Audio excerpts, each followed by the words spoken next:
Report, आप कहिए report card रखा जाएगा आपके सामने, बहुत संक्षेप में, मगर उसी में गंभीर विषयों को समझाया जाएगा। मैं कहूंगा कि 10 इंपॉर्टेंट आउटकम्स जो हैं उनको बहुत सादे लैंग्वेज में मैं समझाऊंगा। 10 इंपॉर्टेंट आउटकम्स, और हमने इसका नाम रखा है 10 कदम 10 का दम।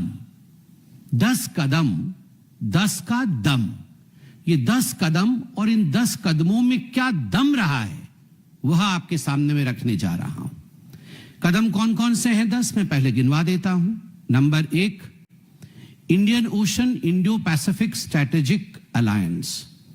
इंडियन ओशन और इंडियन पैसिफिक के बीच में क्या स्ट्रैटेजिक अलायंस और क्या सामरिक अलायंस रहा है। दूसरा है डिफेंस और मैरीटाइम कोऑपरेशन। तीसरा रहा है क्रिटिकल मिनरल कोऑपरेशन। चौथा रहा है एनर्जी सिक्योरिटी। पांचवा रहा है इकोनॉमिक एंड इन्वेस्टमेंट आउटकम्स, आर्थिक आउटकम क्या रहा है। छठा रहा है special gestures and courtesies extended to the prime minister, और केवल ये प्राइम मिनिस्टर के लिए नहीं है, ये 140 करोड़ भारतीयों के लिए है। सातवां है सिविलाइजेशनल एंड कल्चरल पार्टनरशिप, यह जो कल्चर का लेन देन है और पार्टनरशिप है उसके विषय में। आठवां रहा है digital public infra and educational partnership. नौवां है स्पोर्ट्स, और 10वां है पीपल टू पीपल रिलेशनशिप। ये जो 10 विषय हैं इनको मैं संक्षेप में आपके सामने रखता हूं। पहला सामरिक, जिसे अंग्रेजी में स्ट्रैटेजिक कहते हैं। आप देखिए 1 से 3 तारीख इस महीने में माननीय प्रधानमंत्री सेशेल्स गए थे। कई लोगों ने पूछा सेशेल्स जाके क्या मिलेगा, और अभी 6 तारीख से जब उनका सफर शुरू हुआ तो वो इंडोनेशिया गए थे। मैं आपको मैप में दिखाऊंगा और आप इसे कृपया करके जूम करके दिखाइए, क्योंकि जब तक हम लोग केवल भारतवर्ष में कुछ ऐसे पॉलिटिकल लोग हैं जो 1 डायमेंशनल सोच रखते हैं, और वो है पॉलिटिकल सोच। हमें 3D सोच के साथ आगे बढ़ना है। तीनों दिशाओं से देखना है कि कहां कौन देश है और किस देश के जाने से क्या लाभ प्राप्त हो रहा है। आप देख सकते हैं ये विश्व का मैप मैं आपको दिखा रहा हूं। ये 3D नहीं है ऑफ कोर्स, मगर आप इसमें समझने की कोशिश करिएगा। मैं इसको जूम कर रहा हूं। ये भारतवर्ष है। प्रधानमंत्री सेशेल्स गए थे। ये सेशेल्स है। ये इंडियन ओशन है। यह सेशेल्स जो देश है वो इंडियन ओशन के वेस्टर्न साइड में है, western side of Indian ocean, पूर्वी तट पे। और दूसरी तरफ आप देख सकते हैं इंडोनेशिया। ये इंडोनेशिया है। ये इंडोनेशिया इंडियन ओशन के ईस्टर्न साइड में है, पूर्वी छोर पे है। तो इंडियन ओशन के वेस्टर्न छोर से इंडियन ओशन के वेस्टर्न छोर तक ये एक स्ट्रैटेजिक अलायंस रहा।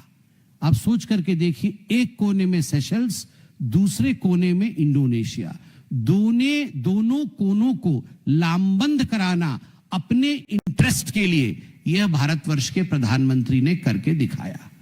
और अब आते हैं इंडो पैसिफिक। इंडो पैसिफिक कहने से बहुत लोगों को शायद समझ में न आए, इसलिए मैंने मैप में दिखाने का प्रयास किया है। प्रशांत महासागर, आप पैसिफिक ओशन देख सकते हैं। यहां पे आप देख सकते हैं कि सबसे पहले जापान की राष्ट्राध्यक्षा हमारे देश वह आई। यहां जापान है, आप देख सकते हैं ये जापान है। ये प्रशांत महासागर पैसिफिक ओशन में है जापान। और आप नीचे देख सकते हैं कि माननीय प्रधानमंत्री अब इंडोनेशिया के बाद ऑस्ट्रेलिया गए, पैसिफिक के उसी लाइन में ऑस्ट्रेलिया गए और फिर न्यूजीलैंड गए। तो आप देखिए एक लाइन से जापान, ऑस्ट्रेलिया, न्यूजीलैंड, और यहां सेशेल्स और इंडोनेशिया जहां इंडियन ओशन को बांधती है, वहीं पैसिफिक ओशन में जापान, ऑस्ट्रेलिया और न्यूजीलैंड, इन तीनों के विजिट से, इन तीनों के आपस के आचार विचार से इंडो पैसिफिक और इंडियन ओशन, ये दोनों क्षेत्र पे एक जबरदस्त पकड़, सामरिक, आर्थिक, वैचारिक और आर्थिक, इकोनॉमिकल, स्ट्रैटेजिक, और उसके साथ साथ आप पीपल सेंट्रिक, जनता के बीच आदान प्रदान का, कल्चर का, इन सब का एक बहुत बड़ा सेतु बंधा। मैं पहले विषय पे आता हूं जो सामरिक है और स्ट्रैटेजिक है, और इसमें किस प्रकार इंडियन ओशन और इंडो पैसिफिक में भारत आज एक, क्योंकि डिप्लोमेसी में एक एक शब्द महत्वपूर्ण होते हैं, आज भारत इस क्षेत्र में एक स्टेबलाइजिंग फोर्स बना है। इस शब्द को याद रखना है, एक स्थिरता प्रदान करने वाला फोर्स बना है। आप सोचिए, सभी देशों में कितने राष्ट्राध्यक्ष बदल गए, सभी देशों की नीतियों में कितना परिवर्तन हुआ, सभी देशों में कितने टर्मोइल आए और गए, मगर भारतवर्ष ने विश्व को दिखाया कि स्थिरता 2014 से अब तक एक पार्टी की स्थिरता, गवर्नेंस की स्थिरता, सरकार के काम करने की स्थिरता, पॉलिसी की स्थिरता, कोविड आई, कोविड गई, वॉर आए, वॉर जा रहे हैं, आर्थिक स्थिरता। तो हम एक स्टेबलाइजिंग फोर्स बन के इंडो पैसिफिक और इंडियन ओशन में आज उभर पाए हैं। इसी को प्रधानमंत्री एक साथ लेके आ रहे हैं। इसके साथ साथ एक न्यू फ्रेमवर्क, डिप्लोमेसी में यह शब्द न्यू फ्रेमवर्क, एक फ्रेमवर्क बनाया गया, एक टेम्पलेट बनाया गया। ये सारे देश जो हैं इंडो पैसिफिक में और इंडियन ओशन में, ये इस फ्रेमवर्क के अंतर्गत काम करेंगे, और ये फ्रेमवर्क होगा कोऑपरेशन का। और हाथ किसने बढ़ाया? भारतवर्ष ने यह फ्रेमवर्क तैयार किया। प्रधानमंत्री जी ने अपने परिश्रम से, अपने स्टेट्समैनशिप से, अपने पॉलिसी को भारत में लागू करके बाकी देशों को दिखाया, बाकी देश प्रेरित हुए और सभी देशों ने एक्सेप्ट किया कि yes, let this be the framework, let India decide the framework. हम इस फ्रेमवर्क पे एक लॉन्ग टर्म कोऑपरेशन, एक बहुत समय तक कोऑपरेशन के साथ काम करेंगे। आप सोचिए ये कितनी बड़ी जीत है। इसी मैप में मैं दिखाना चाहूंगा कि इंडोनेशिया में जब प्रधानमंत्री गए तो प्राबोवो, जो उनके प्रेसिडेंट है, प्राबोवो जी ने एक बहुत बड़ा इंटरेस्ट दिखाया और integrated development of Sabang port, मैंने कहा ना स्ट्रैटेजिक और सामरिक महत्व है इस क्षेत्र में। ये जो सबांग पोर्ट, अभी आप देख रहे थे कुछ दिन पहले राहुल गांधी किस प्रकार चाइनीज एजेंट बन के अंडमान निकोबार पहुंचे हुए थे और वहां किस प्रकार भारत के खिलाफ वक्तव्य दे रहे थे। मैं यहां दिखाना चाहूंगा कि ये है अंडमान एंड निकोबार, आप देख सकते हैं, ये भारतवर्ष है, ये अंडमान निकोबार है, ये सुमात्रा, इंडोनेशिया, ये पूरा आप देख सकते हैं। यहां पर सबांग पोर्ट बनेगा, और जब यहां सबांग पोर्ट बनेगा, ये स्ट्रेट ऑफ मलक्का, जो एक बहुत पावरफुल स्ट्रेट है, बहुत बिजी मैरिटाइम रूट है। जैसे हाईवेज होते हैं, बिजी हाईवे होते हैं, वैसे मैरिटाइम रूट्स जो समुद्रिक हाईवे होते हैं, वो भी स्ट्रेट ऑफ मलक्का एक बहुत बिजी हाईवे है। इसमें बहुत वाणिज्य अर्थात बिजनेस होता है, और केवल बिजनेस नहीं, यह डिफेंस के दृष्टिकोण से भी बहुत महत्वपूर्ण है। तो स्वाभाविक रूप से सबांग पोर्ट की जीत, सबांग पोर्ट पे जो कोऑर्डिनेशन हुआ है, वह भी एक बहुत बड़ा अचीवमेंट हुआ है। अंडमान निकोबार आइलैंड्स, सुमात्रा को लेकर इसमें investment, employment, transfer of technology और रीजनल प्रॉस्पेरिटी जैसे विषयों को ध्यान में रखा गया है। ठीक उसी प्रकार इसी सामरिक विषय में मैंने कहा कि इंडिया और ऑस्ट्रेलिया में भी कॉम्प्रिहेंसिव स्ट्रैटेजिक पार्टनरशिप, इस पे सिग्नेचर हुआ है, कॉम्प्रिहेंसिव स्ट्रैटेजिक पार्टनरशिप। हम सामरिक विषयों में एक साथ काम करेंगे, इंडिया और ऑस्ट्रेलिया ने तय किया है। अब इंडिया और न्यूजीलैंड ने भी, जो फर्स्ट पॉइंट हम स्ट्रैटेजी की उठा रहे हैं, उसमें इंडिया और न्यूजीलैंड ने कहा है कि रोड मैप टू 2030 हम एक साथ तैयार करेंगे।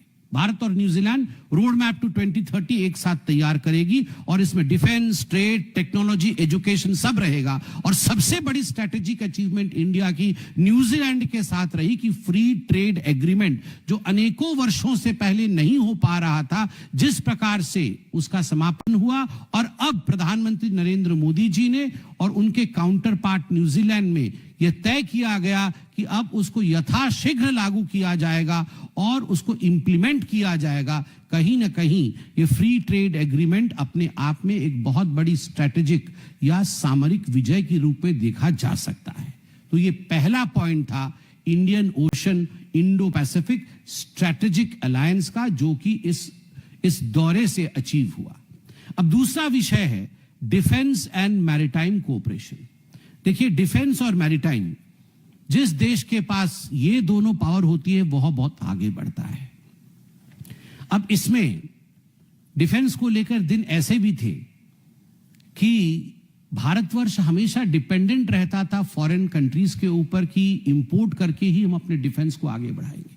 आज डिफेंस में जब इंडोनेशिया में प्रधानमंत्री जाते हैं और इंडोनेशिया में इन्वेंट्री बढ़ाया जाता है कि हम भारतवर्ष से ब्रह्मोस सुपरसोनिक क्रूज मिसाइल्स, इस पे इन्वेंट्री अपनी लगाएंगे, तो आप सोचिए भारत के लिए, प्रत्येक हिंदुस्तान के नागरिक के लिए कितना गर्व का विषय है कि हमारा ब्रह्मोस सुपरसोनिक मिसाइल, आज उस पे इन्वेंटरी इंडोनेशिया बढ़ा रही है।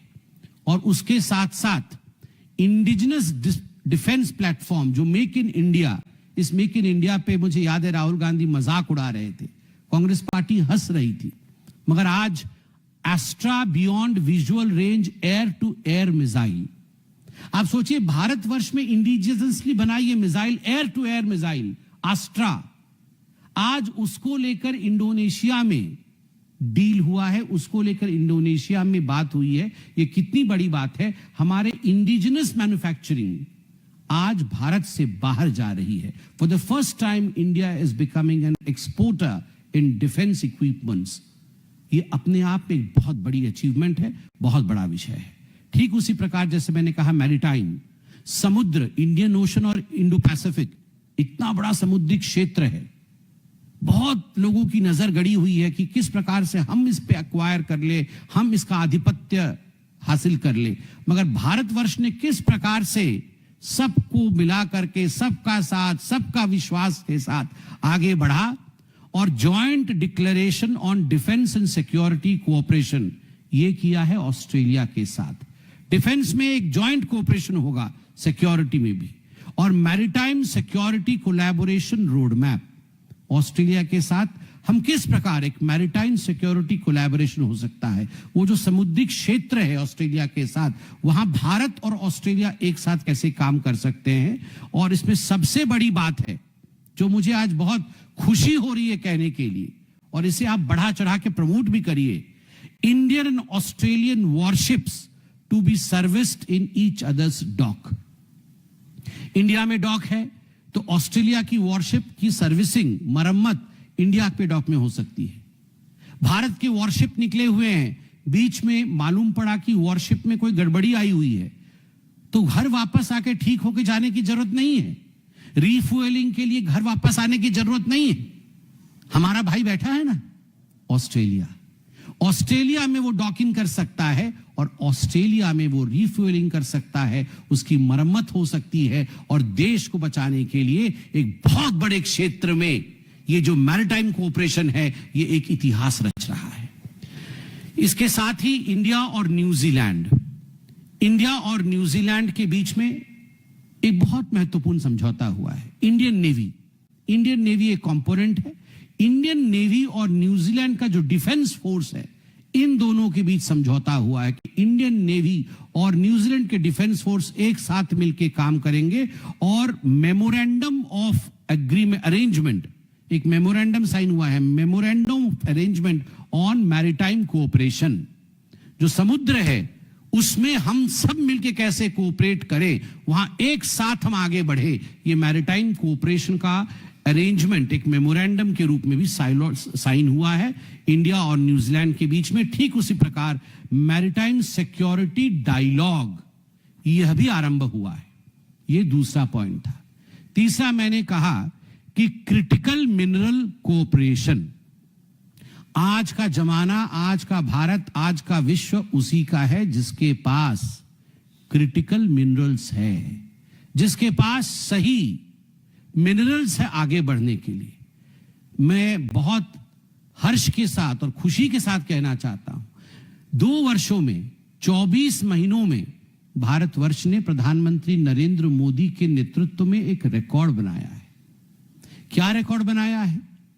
2 वर्षों में भारतवर्ष ने 35 देशों के साथ मेरे पास वो मैप भी है, 35 देशों के साथ अपना रेयर अर्थ एलिमेंट और मिनरल कंपोनेंट को लेकर समझौता किया है। 35 देशों में से 24 देशों के साथ ये समझौता पूरा हो चुका है और 11 देशों के साथ समझौता पूर्ण होने के कगार पे है। केवल 24 महीने में 35 देशों के साथ क्रिटिकल मिनरल्स को लेकर समझौता। भूतो न भविष्यति, पहले कभी ऐसा नहीं हुआ था और आगे ऐसा होने की संभावना भी कम है। जरूर होगी, मगर ये प्रधानमंत्री का नेतृत्व है और इसमें इस बार जो टूर रहा प्रधानमंत्री का, क्या अचीवमेंट रहा है? Supply chain in critical minerals बढ़ा है, जिससे कि क्लीन एनर्जी टेक्नोलॉजी मिली है, इलेक्ट्रिक मोबिलिटी मिली है और एडवांस मैन्युफैक्चरिंग हुआ है। इंडिया और ऑस्ट्रेलिया का क्या लाभ हुआ है? तो एक क्रिटिकल मिनरल कॉरिडोर में इंडिया अब ऑस्ट्रेलिया से क्या मिलेगा, क्या लेगा? लिथियम, कोबाल्ट और रेयर अर्थ। लिथियम, कोबाल्ट और रेयर अर्थ ये ऑस्ट्रेलिया से लेगा। और ये केवल एक आदान प्रदान वाला विषय नहीं कि हम खरीद लेंगे, तुम हमसे पैसे लो और हमें दे दो, ऐसा नहीं है। को इन्वेस्टिंग, मतलब जहां भी ये पूरा प्रक्रिया चलेगी, रेयर अर्थ निकालने का, मिनरल्स निकालने का, कोबाल्ट निकालने का, लिथियम निकालने का, वहां हमारी कंपनियां भी को इन्वेस्टर्स होंगी। उन्होंने निकाल दिया और हमें दे दिया, ऐसा नहीं है। उनको विश्वास है, ऑस्ट्रेलिया को विश्वास है कि आज की इंडिया की कंपनी में इतना दम है, आज के भारत में इतना दम है कि वो भी इन्वेस्ट करके हमारे साथ कंधे से कंधे मिला करके ये मिनरल निकाल सकती है। तो लिथियम, कोबाल्ट और रेयर अर्थ्स ऑस्ट्रेलिया से आएगा।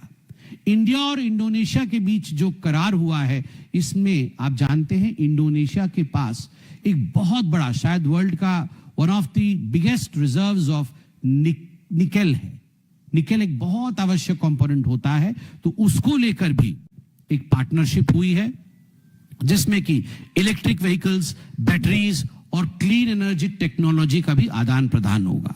तो ये था हमारा क्रिटिकल मिनरल कंपोनेंट, जो कि अपने आप में एक बहुत बड़ा अचीवमेंट है। अब मैं एक महत्वपूर्ण सेगमेंट पे आ रहा हूं, जिसका नाम है एनर्जी सिक्योरिटी। मैं इसमें एक पेपर कटिंग दिखाना चाहूंगा 2010 का। 2010 में एक महत्वपूर्ण अंग्रेजी न्यूज़पेपर का हेडलाइन है, Australia rules out selling uranium two India. Australia ने भारतवर्ष को यूरेनियम देने से मना कर दिया 2010 में। मगर धन्यवाद मोदी जी, धन्यवाद भारत के 140 करोड़ जनता, धन्यवाद सरकार और धन्यवाद आप सब लोग, आप सबका ये एफर्ट रहा है कि आज इंडिया और ऑस्ट्रेलिया के बीच में मोदी जी के इस टूर के पश्चात समझौता हुआ कि अब ऑस्ट्रेलिया इंडिया को यूरेनियम देगा। It will give uranium for civil nuclear energy programme. और जो भारतवर्ष का स्वप्न था, जिसे निर्मला सीतारमण जी ने भी अनाउंस किया था बजट के समय, और जिसे प्रधानमंत्री जी का ड्रीम प्रोजेक्ट माना जाता है कि 100 gigawatt nuclear power capacity by 2047, ये अचीव होगा जब ये यूरेनियम ऑस्ट्रेलिया से भारतवर्ष आएगा। आप सोचिए, जिस ऑस्ट्रेलिया ने यूरेनियम देने से मना किया था, उसी ऑस्ट्रेलिया ने आज भारतवर्ष को यूरेनियम दिया है। न्यूजीलैंड ने इंडिया के साथ ग्लोबल बायोफ्यूल अलायंस ज्वाइन किया है, यह अपने आप में बड़ी बात है। मैंने कहा था कि 5वां पॉइंट रहेगा आपके concrete economic and investment outcomes. इस टूर से इन्वेस्टमेंट कितना आया, क्या इकोनॉमिक या आर्थिक लाभ हुए। सबसे बड़ा विषय है इंडिया और Australia. India Australia economic cooperation and trade agreement, ECTA जो है, India Australia economic cooperation and trade agreement, ये रीअफर्म हुआ है, ये कमिटमेंट आगे बढ़ाया गया है। और comprehensive economic cooperation agreement CECA हुआ है, अर्थात दोनों देशों के बीच में एक बहुत बड़ा आर्थिक कोलैबोरेशन इंडिया और ऑस्ट्रेलिया के बीच में। और खुशखबरी कि जो ऑस्ट्रेलिया सुपर है, जो one of the biggest fund holders है ऑस्ट्रेलिया का है, ऑस्ट्रेलिया सुपर ने कहा है कि वो भारतवर्ष में एक एडिशनल इन्वेस्टमेंट करेगा ऑस्ट्रेलियन डॉलर 500 मिलियन का, जो कि लगभग एक बहुत बड़ा अमाउंट होता है। और इंडिया के national investment infrastructure fund NIIF, national investment infrastructure fund में ये $500 मिलियन ये ऑस्ट्रेलियन सुपर इन्वेस्ट करेगी। अब इंडिया में ऑस्ट्रेलियन डॉलर का टोटल, ऑस्ट्रेलियन सुपर का टोटल जो इन्वेस्टमेंट रहेगा वो लगभग ऑस्ट्रेलियन डॉलर 3.3 बिलियन का रहेगा। आप सोचिए कितने बड़े तादाद में इन्वेस्टमेंट भारतवर्ष में ऑस्ट्रेलिया कर रही है। इंडिया और न्यूजीलैंड का जो बायलैटरल ट्रेड है वो डबल हुआ है। ये डबल करने का टारगेट लिया गया है, target of doubling the bilateral trade to New Zealand dollar 7 billion, 7 billion तक करने की, अर्थात अप्रोक्सीमेटली 35,000 करोड़ का बायलैटरल ट्रेड हो। इस एम्बिशन के लिए MOU इत्यादि साइन किए गए हैं और ये कब तक होगा? 2030 तक होगा। और जो जैसे मैंने आपको शुरू में बताया था, फ्री ट्रेड एग्रीमेंट, इसकी एंट्री हो और इंप्लीमेंटेशन हो, यह अपने आप में एक बहुत बड़ा अचीवमेंट रहा है। मैंने कहा था कि जो छठा पिलर है, 10 पिलरों में से जो छठा पिलर है, वो special gestures and exceptional courtesies extended by the various countries. Special gestures होते हैं और कर्टसीज होते हैं।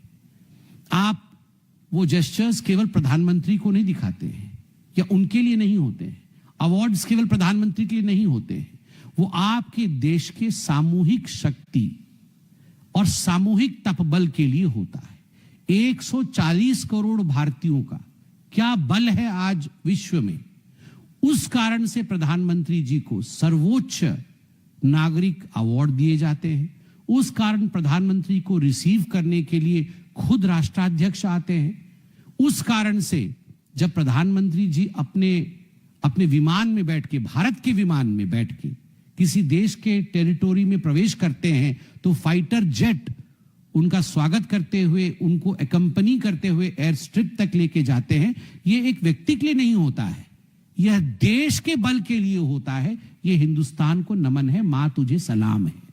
तो मैं कहना चाहूंगा कि प्रेसिडेंट प्रबोवो सुबियांतो इंडोनेशिया के, वो पर्सनली प्राइम मिनिस्टर को जकार्ता एयरपोर्ट में रिसीव करने भी आए और उनको छोड़ने भी आए डिपार्चर के समय। और साथ में 4 सीनियर इंडोनेशिया के मिनिस्टर भी रहे। इंडोनेशिया के फाइटर जेट एयरक्राफ्ट ने एस्कॉर्ट भी किया। और प्रेसिडेंट प्रबोवो खुद प्रधानमंत्री जी के साथ हेलीकॉप्टर में यूनेस्को वर्ल्ड हेरिटेज प्रम्बनान टेम्पल के कॉम्प्लेक्स में गए, जो कि योग्यकर्ता में स्थित है। हम धन्यवाद देना चाहेंगे इंडोनेशिया के राष्ट्राध्यक्ष को, प्राइम मिनिस्टर को, इस प्रकार से सम्मान देने के लिए। आपका बहुत बहुत धन्यवाद। ये आपने केवल मोदी जी को नहीं, आपने 140 करोड़ देशवासियों का सम्मान किया है। और माननीय मोदी जी को इंडोनेशिया के जो हाईएस्ट पब्लिक अवार्ड है, जिसका नाम है Bintang Adipurna of the Republic of Indonesia, उससे भी नवाजा गया है। न्यूजीलैंड में उनके प्राइम मिनिस्टर क्रिस्टोफर लक्सन, वो खुद रिसीव करने के लिए रेडी थे एयरपोर्ट में, और उन्होंने उन्हें डिपार्ट भी किया, मतलब डिपार्चर के समय भी वो मौजूद थे। और हम सब ने वो तस्वीर देखी टीवी चैनलों में और सोशल मीडिया में। थैंक्स टू यू ऑल, जो भाई बहन मेरे सामने बैठे हैं, आपने दिखाया उसे, जो ऑकलैंड का आइकॉनिक स्काई टावर है। उस स्काई टावर को किस प्रकार से हमारे तिरंगे से प्रज्वलित किया गया था, हमारा तिरंगा उसमें झलक रहा था। यह पूरे देश के लिए एक गौरव का विषय था। इंडिया और न्यूजीलैंड के बीच जो वार्मथ ऑफ फ्रेंडशिप है वो दर्शाता था। ये बहुत बड़ी बात है। और तीनों ही देशों में कम्युनिटी इवेंट हुए और पार्टिसिपेशन में तीनों देशों के राष्ट्राध्यक्ष भी रहे। 7वां पॉइंट मैंने कहा था कि civilisational and cultural partnership deepens further. Civilisation और कल्चर कैसे आगे बढ़ा है आप देखिए। इंडोनेशिया में collaborative cultural heritage conservative project, इसमें हस्ताक्षर हुआ, जो कि प्रम्बनान टेम्पल कॉम्प्लेक्स में हुआ। यह एक यूनेस्को वर्ल्ड हेरिटेज साइट है। और वहां निर्णय लिया गया कि इस टेम्पल कॉम्प्लेक्स को भारत की ASI अब कंजर्व करेगी, देखरेख करेगी, इसकी मरम्मत करेगी। इसको आगे बढ़ाएगी 2029 तक। तो ये पूरे भारतवर्ष में आप देखिएगा मोदी जी के नेतृत्व में ये कितने बड़े क्षेत्र में, कितने देशों में ये काम शुरू हुआ है, मैं गिनवाता हूं। ये हेरिटेज कंजर्वेशन प्रोजेक्ट्स, ब्रह्मनमन तो हुआ ही इंडोनेशिया में, माइसॉन सैंक्चुरी इन वियतनाम, अंकोर वत और ताफॉर्म कंबोडिया में है, वात पाओ टेम्पल कॉम्प्लेक्स लाओ में है, रामना काली टेम्पल और जॉय काली माता टेम्पल ये बांग्लादेश में है, तिरुकेथीश्वरन टेम्पल श्रीलंका में है और श्रीनाथ जी टेम्पल बहरेन में है।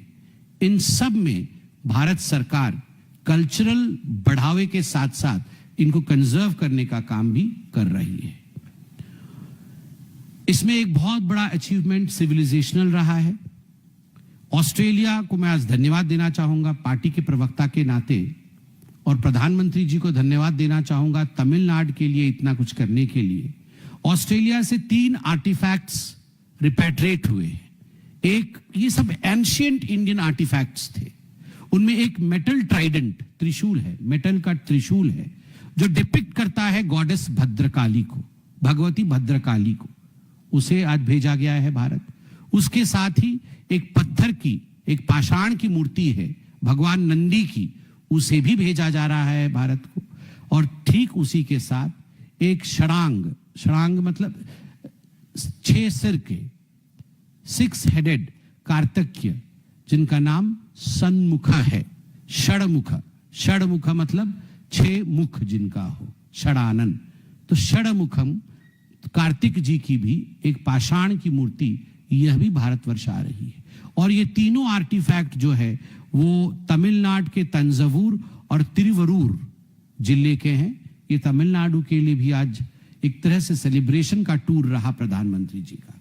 इंडोनेशिया के साथ भी कल्चरल कोऑपरेशन का एक हस्ताक्षर हुआ है। और नेशनल मैरीटाइम हेरिटेज कॉम्प्लेक्स ये लोथल में बनेगा, गुजरात में। न्यूजीलैंड के साथ ये हस्ताक्षर हुआ है, ये भी एक बड़ा कल्चरल एक्सचेंज है। मैंने आपको कहा था 8वां digital public infrastructure educational partnership.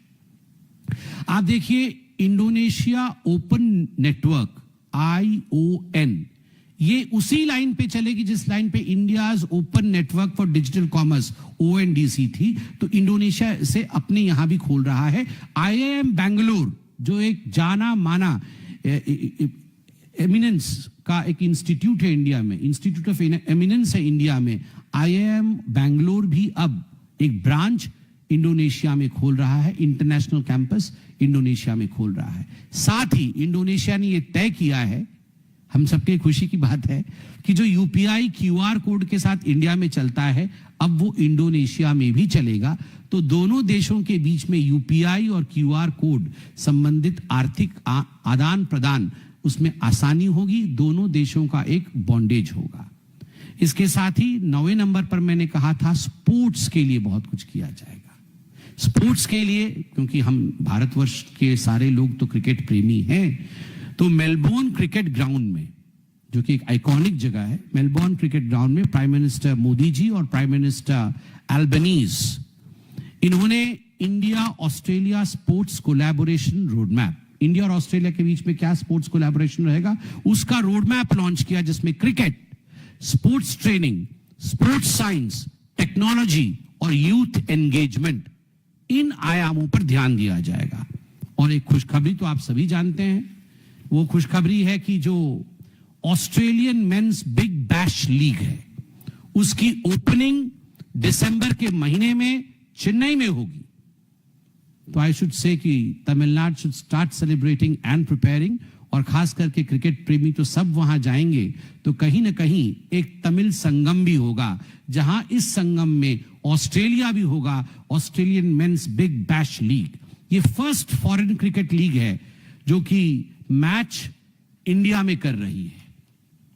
और लास्ट में मैंने कहा था कि पीपल टू पीपल कनेक्ट, आप देखिए पीपल टू पीपल कनेक्ट में G-Day नमस्ते फेस्टिवल, यह कार्यक्रम जिस समय ये लीग होगा क्रिकेट मैच का वो भारतवर्ष में किया जाएगा। इसमें ऑस्ट्रेलिया की कल्चर, ऑस्ट्रेलिया का बिजनेस, ऑस्ट्रेलिया की स्पोर्टिंग एक्टिविटीज, उनके लोगों के खान पान का तरीका, वो सब भारतवर्ष में प्रदर्शित किया जाएगा और हमारे देश का उनके यहाँ। तो इस प्रकार से एक पीपल टू पीपल कनेक्ट भी बहुत बड़े आकार में रहेगा। ये तो मैंने अभी जो गिनाए ये था 10 कदम 10 का दम, 10 कदम 10 का दम। अब मैं समाप्त करूं, उसमें 3 विषय में बता के समाप्त करूंगा, क्योंकि जो इंडोनेशिया के राष्ट्राध्यक्ष, जो न्यूजीलैंड के राष्ट्राध्यक्ष और जो ऑस्ट्रेलिया के राष्ट्राध्यक्ष ने कहा, वो केवल पीएम मोदी के लिए नहीं कहा, उन्होंने हमारे देश के लिए कहा। तो चलिए जरा सुनते हैं क्या कहा उन्होंने। इंडोनेशिया के प्रेसिडेंट प्राबोवो सुबियांटो, उनका कहना है, मैं कोट कर रहा हूं, I am an admirer, a great admirer of Narendra Modi ji. Even before I became president, I studied the policies of your prime minister, and because there is no copyright, I copied many of his policies. The important thing is Indonesians must learn from the experience of India. I follow your career, I copy many of your programs, I openly admit that I follow your career and I copy a lot of your programs. We have a lot to learn and we are not afraid of learning. आप सोचिए, Indonesia के राष्ट्राध्यक्ष कितने pure मन से सच्ची बात कह रहे हैं कि मोदी जी, मैं आपके पॉलिसीज को फॉलो करता हूं, आपके काम को फॉलो करता हूं, आपके पॉलिसीज पे कोई कॉपीराइट नहीं है, इसलिए मैं आपके पॉलिसीज को कॉपी कर लेता हूं अपने देश में, और इंडोनेशिया को भी इंडिया के इस पॉलिसी मेकिंग प्रोसेस से सीखना चाहिए। ये एक स्टेटमेंट नहीं है, ये एक पैराग्राफ नहीं है, ये दिल की गर्मी है। यह बढ़ते हुए भारत का प्रादुर्भाव है, ये उगते हुए सूरज की किरण है कि एक राष्ट्राध्यक्ष दूसरे राष्ट्राध्यक्ष के सामने प्यार से कह रहा है कि मैं आपको कॉपी करता हूं। काश हिंदुस्तान में भी ऐसे कुछ ऑपोजिशन के लीडर होते। अगर मोदी जी को राहुल गांधी इतना भी कॉपी कर लेते तो 99 चुनाव हारना नहीं पड़ता, कहीं एक आध जीत भी जाते। मगर मोदी जी अगर कहें सांस लेना बहुत जरूरी है, राहुल गांधी जाके आइसलैंड में सांस रोक ही लेंगे अपनी। कैसे रोकना है उसकी प्रयास करेंगे। राहुल जी थोड़ा तो इंडोनेशिया के राष्ट्राध्यक्ष से सीखिए। कॉपी करना बुरी बात नहीं है, जैसे कहते हैं हर दाग खराब नहीं होता, वैसे हर कॉपी खराब नहीं होती, कभी कभी कॉपी करना चाहिए। न्यूजीलैंड के राष्ट्राध्यक्ष प्राइम मिनिस्टर क्रिस्टोफर लक्सन ने क्या कहा? Prime Minister Modi, let me say on behalf of 5 million New Zealanders, you are worth the wait. Tonight, New Zealand makes history. For the first time in 40 years, an Indian Prime Minister stands on New Zealand's soil.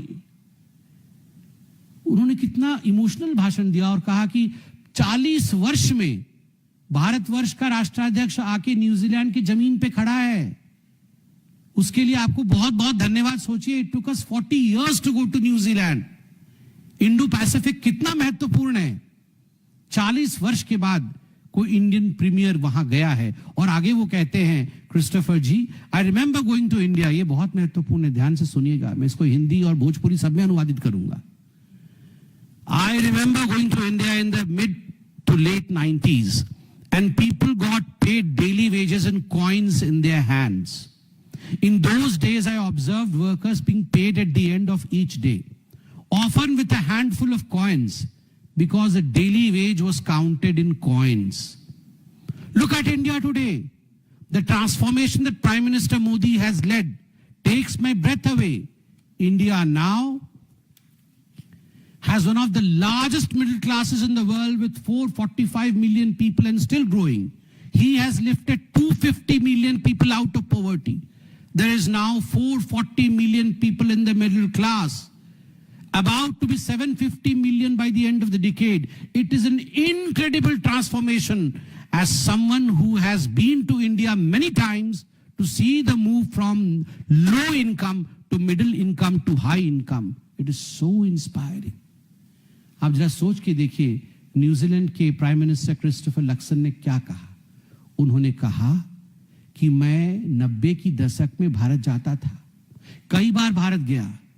वहां मैंने देखा कि उस समय जो labour काम करती थी, जो मिस्त्री इत्यादि काम करते थे, तो दिन में दिहाड़ी पे जो काम करते थे तो शाम को उनको कॉइन्स में पैसे दिए जाते थे, उनके हैंडफुल ऑफ कॉइन्स, एक हाथ में उनको पैसे दिए जाते थे। आज भारतवर्ष डिजिटली काम कर रहा है, जहां 44 करोड़ मिडिल क्लास अभी है, ये 75 करोड़ होने वाले हैं। 25 करोड़ गरीबों को मोदी जी ने गरीबी रेखा से ऊपर उठाया है। इतना बड़ा ट्रांसफॉर्मेशन लो इनकम से मिडिल इनकम तक हुआ है और मिडिल इनकम से हाई इनकम तक हुआ है। और प्रधानमंत्री न्यूजीलैंड के कहते हैं, ये मैंने खुद देखा है क्योंकि मैं भारतवर्ष बहुत बार गया हूं। देखिए, जो कांग्रेस भारत में नहीं मान रही है, what Congress is contesting in India, knowing very well that it is true, we have a foreign dignitary, a Prime Minister of New Zealand, उसको एंडोर्स कर रहे हैं, उसके लिए भारतवर्ष की तारीफ कर रहे हैं। मुझे लगता है हमारे ऑपोजिशन को भी कुछ सीखना चाहिए और न्यूजीलैंड के प्राइम मिनिस्टर को थोड़ा मुझे लगता है हमें भी भेजना पड़ेगा। वो राजीव गांधी जी ने कहा था, वो जो हैंडफुल ऑफ कॉइन से वो भी पूरे नहीं होंगे ना, क्योंकि राजीव गांधी जी ने उसी समय कहा था, मैं तो एक कॉइन भेजता हूं तो उसका 1/4 हिस्सा ही पहुंचता है, तो वो कॉइन भी पूरा नहीं है। ये भेजते हैं न्यूजीलैंड के प्राइम मिनिस्टर को कि राजीव गांधी जी ने क्या कहा था। और ऑस्ट्रेलिया के प्राइम मिनिस्टर एंटोनी अल्बनीज ने क्या कहा था, ये आखिरी में मैं पढ़ना चाहूंगा और उनको ग्रेटिट्यूड के साथ कहना चाहूंगा, धन्यवाद। Quote, at the profound contribution of our great nation of more than 1 million Australians who trace their roots proudly back to India, your generosity of spirit shines through in every way. Over generations, your commitment to Australian aspiration and your love of this country has made it better, stronger, and more vibrant. Australians of all backgrounds have been enriched by you bringing your culture here and adding it to our multicultural character. We are a better nation because we have you in it. You are a living bridge between Australia and India. ये कितनी बड़ी बात Antony Albanese ने कहा। उन्होंने मोदी जी को कहा कि आप ऑस्ट्रेलिया और भारत के बीच एक सेतु है, अ लिविंग ब्रिज, जो श्वास लेता है, जो काम करता है, जो पसीने बहाता है, जो परिश्रम करता है। यह है हमारे प्रधानमंत्री और यह है हमारे प्रधानमंत्री के नेतृत्व में जो अभी 3 देशों और उससे पहले सेशल्स का ट्रिप रहा, बीच में जापान की अध्यक्षा आई, उन सब का मैंने आपको एक समरी दिया है। मगर समरी आज जब मैं पढ़ रहा था तो मैंने ये भी देखा, अब मुझे पता नहीं इसमें सच्चाई क्या है, झूठ क्या है, ये ऐसे तो चल रहा है। अब आप जानते होंगे राहुल बाबा कहाँ है, ढूंढिए जरा कहाँ है। उनका कुछ होने वाला था, प्रयागराज में कोई कार्यक्रम 10 जुलाई को पोस्टपोन्ड हो गया, पटना में भी कार्यक्रम था, वह भी पोस्टपोन्ड हो गया। इसमें कोई स्टैंप लगा हुआ है लंदन, आइसलैंड, जर्मनी, पता नहीं कहाँ है, वह भी टूर कर रहे हैं। यह प्रधानमंत्री जी भी टूर में गए, राहुल गांधी जी भी टूर में गए। प्रधानमंत्री जी देश को जिता के आए और राहुल गांधी जी बंद कमरे में जरूर, मैं लिख के देता हूं, पता आप लगाइए, जरूर बंद कमरे में षड्यंत्र रच रहे होंगे कि जो अच्छे काम नरेंद्र मोदी जी के नेतृत्व में हुआ है, किस प्रकार से उसमें भंग डाला जाए, रंग में कैसे भंग डाला जाए, उसका प्रयास कांग्रेस के राहुल गांधी जरूर कर रही होगी। इतना ही कह के इस प्रेस कॉन्फ्रेंस को समाप्त करता हूं। कोई प्रश्न हो तो अवश्य पूछें। धन्यवाद।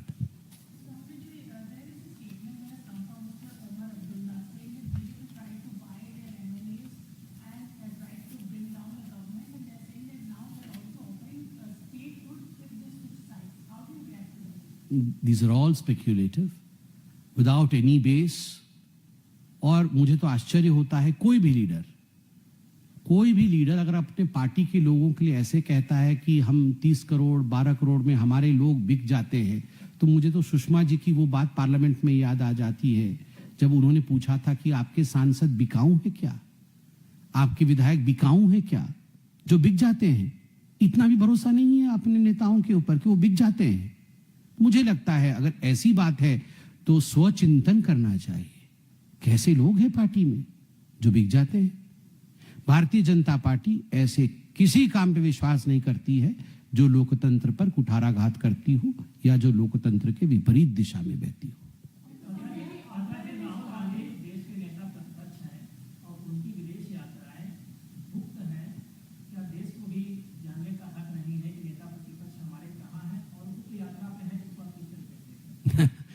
इन्होंने राहुल गांधी जी की यात्रा को ऐसे गुप्त यात्रा बताई है कि मन ही मन में मुझे थोड़ी सी मतलब हंसी सी आ गई।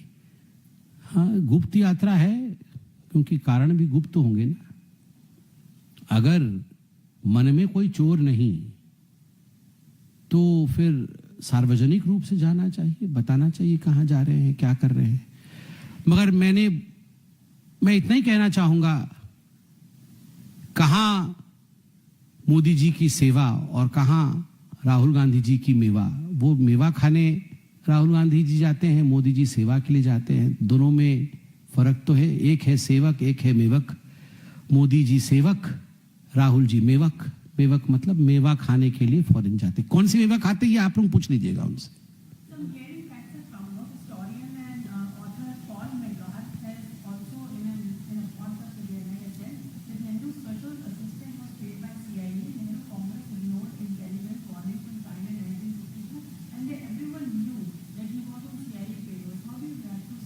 See, these facts were known to the whole nation then.